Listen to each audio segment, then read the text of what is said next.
Alright everybody, new lesson for today. Solving equations with variables on both sides. So we're still working with everything that we've been doing, solving equations. So all those rules still apply. Just now we're going to have equations that might have different terms that have variables in them, one on the left side of the equation and one on the right side of the equation. So it might look like something like this, where we're doing something where it's 2x plus 5 equals 4x plus 7, okay? Where the thing I want to point out is we have variables on both sides of the equation, all right? And we have to know what to do with that, because before, what we were able to do, and this is I'll make up a completely different problem. If we had something like this, 3y plus 13 minus 2y equals 10, we were able to solve that because we were able to do this by combining like terms. 3y into negative 2y gave me a positive 1y, and we were able to finish solving this. Okay, the problem is that we can only combine like terms like this if the common terms, the like terms, are on the same side of the equal sign. Okay, going back up to this problem up here, we have our x's that are on different sides of the equal sign. All right, so we have to know what to do with that. Well, really, it's no different than, again, if I go back down here now and say, let's finish this problem out here. All right, because I have constants that are on different side of the equal sign. I have this plus 13, and I have the 10 over here. And I can combine those things, but only can combine them if I move that plus 13 over to the other side. And I would move a plus 13 by minusing 13, and that would get rid of it on this side, and it moves it to the other side. So then I can combine a 10 and negative 13. Okay, so that's what's going to end up happening here. Again, if I go back here and rewrite this, this was 2x plus 5 equals 4x plus 7. All right. Somehow I want to be able to combine those like terms. I just can't do it yet because they're on opposite sides of the equal sign. What I have to do is move them so that they're on the same side. And then that's going to be the same thing here with the 5 and the 7. I can't combine those right now because they're on different sides. I have to get those together before I can combine like terms. Okay. So that's kind of the gist of what's going to happen for today's lesson. Example 1. 7n minus 5 equals 10n plus 13. And as I said on the previous page, this is an equation that have our variables on opposite sides of the equal sign. They're on different sides. So somehow I'm going to need to get those together. I also have the negative 5 and the plus 13 that are on different sides. Okay, I still want to combine those things. I still want to combine these things. But I can't combine them until I get everything on the same side. Okay, so we're going to work through our rules here. All right, I'm going to clear the ink, and we're going to go back. Okay, rule number 1 says simplify each side of the equation. So that still looks at, if I look at the left side of this equal sign, 7n minus 5, I'm still looking for if there's any distributive properties. I want to go ahead and take care of that. And if there are like terms that are on the same side of the equal sign, then I can combine them. In this case, there isn't anything over on this side. There isn't anything in the 7n minus 5 that I can simplify. So I just leave that alone. But I also have to look on the right-hand side and say, are there any distributive properties there? No. Are there any like terms? No. So there's nothing I can do yet. But that would be step 1, is simplify if possible. Okay? It says, get all terms with variables on one side. Okay, so here's my terms with variables, the 7n and the 10n. And what I want to do is decide I have to get those on the same side. So I have a choice. I can either take the 10n and move it over to the left, or I can take the 7n and move it over to the right. It's kind of completely up to you. Okay? For those of you that like the variables on the left-hand side, well, let's say that I want to take this 10n and move it over so it's with the 7n. Well, I can do that. It's no different than before. It's just like if I wanted to get rid of that plus 13, I can minus 13. Well, this is a positive 10n. How do I get rid of a positive 10n?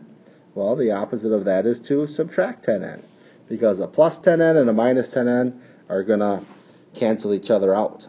Okay, but here's the trick. Same as always. If I subtract 10n from the right side, I have to subtract 10n from the right side. And notice how I write that right underneath the 7n, because those are like terms. Because when I move it over there, those are the things that I'm going to combine. So now I have a positive 7n and a negative 10n. So I got a positive 7 and a negative 10, which gives me a negative 3n when I combine those like terms. And now just get used to rewriting everything. I still have a minus 5 equals, and I still have a positive 13 over there. So after I get those variables on the same side of the equation, now it's just a simple two-step equation. Okay, I can still follow my rules which say, now I have to get the constant terms on the other side. Since the variable is on the left, I now have to take this minus 5 and move it over here. Well, that's no different than what we've always done. I get rid of a minus 5 by adding 5, base/kill. Whatever I do to one side, I do to the other. Giving me negative 3n equals 13 plus 5 is 18. Okay, and then my final step here is, since this is a negative 3 times n, all right, well, let's go back to our steps. Combine like terms. Well, like terms is what I did here. I combined the constants. Like terms is here. I combined the things that had n's, so we've already done that. Now we got to continue step 5 to get the variable by itself. That means I have to get rid of that times negative 3. I get rid of that negative 3 by dividing by negative 3.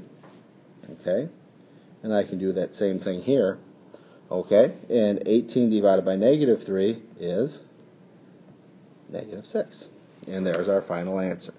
Okay, so I want us to remember here that the answer is negative 6. I'm going to go back and clear ink again, and I'm going to remind us that we got negative 6 for an answer. And we did that by taking the 10n and moving it to the right. Okay, I want to show you, well, what if I didn't decide to do that? What if I wanted to take the 7n and move it over to the right? Would that be possible? Okay, well, let's just try. I get rid of a positive 7n by minusing 7n, and I have to do that to both sides. Over here they cancel, leaving me with negative 5 equals 10n and negative 7n give me 3n. I still have the plus 13. Now it's a two-step equation. I get rid of the plus 13 by minusing 13. They cancel here. Negative 5 and negative 13 is a negative 18 equals 3n. I would divide by the 3. Cancel, cancel. Negative 18 divided by positive 3. You see, I still get the same answer here. So again, it doesn't really matter. Do you want to move the variables over to the left-hand side like I did the first way? Or do I want to move the variables to the right-hand side like I did the second way? You're going to get the same answer. It's kind of completely up to you. Okay, example. This is example 2. This one's for you guys to try. Pause the video, come back and see the answer. Okay, you should be back. So, I'm going to draw my line down the center here. Okay, I have to get the variables on the same side. So that means this 5n and the 3n, I want to combine those, but I can't until they're together. Okay, I'm going to choose to take the 3n and move it over this way. Okay, so I can take that 3n, the positive 3n, and get rid of it by subtracting 3n. And again, they're going to cancel. Since I subtracted 3n there, I subtract 3n on the left. 5n minus 3n is 2n. I still have the minus 2 equals 6. And after you combine those variables, now we're back to what we've been solving, two-step equation. Okay, I get rid of the minus 2 first. I get rid of a minus 2 by adding 2. Since I added 2 to the left, I have to add 2 to the right, leaving me with 2n equals 8. Get rid of the times 2 by dividing by 2, /kill. Divide by 2 to get n equals 4. And again, I can check that out. If my equation was 5n minus 2 equals 3n plus 6, what I'm really trying to find is what does n have to be so that these two sides actually do equal each other. So we're plugging these in. So this would become 5 times 4, which is 20, and then minus 2. And then this becomes 3 times 4, which is 12, plus 6. And you'll see 20 minus 2 is 18. 12 plus 6 is 18. That is equal. Therefore, I know that I got a correct answer. N equals 4. Okay, example 3.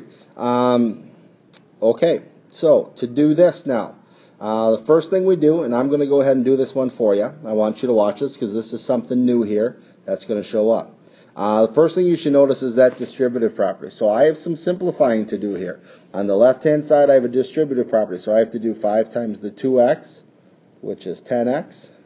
I have to do 5 times the positive 1, which is a plus 5, equals 10x. Okay?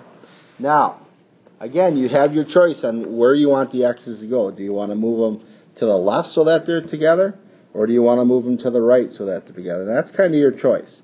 Now, since I've been moving them to the left, I'm going to continue to do this. I'm going to take this 10x and move it over here to combine with that. But watch what happens in this problem. This is a positive 10x, so to get rid of that, I have to subtract 10x. And I do that to both sides. But watch what happens when we do this. Okay, a positive 10x and a minus 10x cancel out. Now, that just doesn't go away. What ends up happening is they end up equaling 0. Okay, so I'm going to write that 0 there because there has to be something on that right-hand side of the equation. Over here, they end up canceling out also because they equal 0. But then that would become 0 plus 5, which is why we always would just write the 5. So what I'm claiming here is that 5 equals 0. There isn't even a variable in the problem anymore. Okay, so the variables ended up canceling each other out. So what ends up happening is this. When you get something like this at the end of a problem, that these two things are not actually equal to each other, what we say is that there is no solution to this problem. There is no value, there is no number that x can be that back up here makes these two sides of the equal sign equal to each other. It's impossible to do. So what we say is that there's no solution. Okay? And if you don't like writing out no solution, there is a symbol for it. It's a little 0 with kind of a slash that goes diagonally, and that's what we call a null. That just means the same thing as the word no solution. Okay, so you're going to get a couple problems like that. Okay, another thing that's new, so I want you to watch this. Okay, what we end up seeing here, what you might see right away, is that these two sides are exactly the same. It's the exact same 6x plus 2 on the left. That's the same as the 6x plus 2 on the right. What ends up happening here is no matter what I put in for x here, if I put in a 2 there, that means I have to put in a 2 here. The two sides are going to be equal. Well, any number in the world that I could pick are going to make these two sides equal. So this is what we call infinitely many solutions, which means any number in the world that you can possibly think of is going to work, because you're going to plug it into both spots, because those numbers have to be the same. Infinitely many solutions. Okay? And what ends up happening here then is, I'm going to write this again, infinitely many solutions. Okay, and I want to show you the work that's going to happen here, because if you don't notice that these two sides are the same right now, here's what might end up happening. Okay, I'm going to take the 6x's and try to combine them. So if I show my work here, okay, I end up doing this. I get rid of a positive 6x by subtracting 6x, and they go away. But then I have to subtract 6 over here. Well, 6x minus 6x makes them cancel here as well, leaving me with a 2 equals 2. Now this is a little different from the last one, because this is a true statement. 2 does equal 2, and that's the key that tells me I'm going to have infinitely many solutions. Okay? And there is a symbol for that too, and that's the infinity symbol, which is just kind of like a sideways 8 there. That means infinity. Okay? And I want to go back. So the key here is that I end up getting a true statement at the end, as to the last one where 5 equals 0 was an untrue statement. Untrue statement, no solution. True statement, infinitely many solutions. Okay, example 5. Find the perimeter of the square. And I'm saying here I want an exact answer, because what we've done before on this is we were able to say this. Since the bottom is 2x, I knew that the top is 2x. Since the left was x plus 4, or the right was x plus 4, the left was x plus 4. And what we would do is this. We'd do 2x plus plus x plus 4 plus x plus 4. And we were able to add 2x plus 2x is 4x, 5x, 6x, and then I'd have the plus 4 and the plus 4, which would give me plus 8.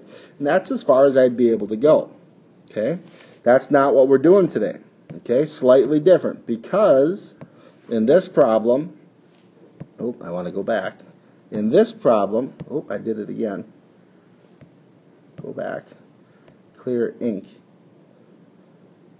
In this problem, maybe I just want to do this. Let's go back.